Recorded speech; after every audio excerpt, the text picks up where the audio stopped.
राज mix रागनी recording studio Mirganj. निकना हिला के सैया के अदतिया मन कोइला तो हमर माने न बतिया निकना हिला के सैया के अदतिया मन कोइला तो हमर माने न बतिया तुके बहाना मांगेला खाना तुके बहाना मांगेला खाना हमरा के सतावेला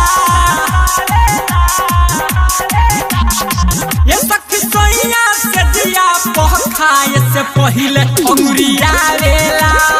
ये सखी सैया से दिया पखाए से पहिले अंगुरिया लेला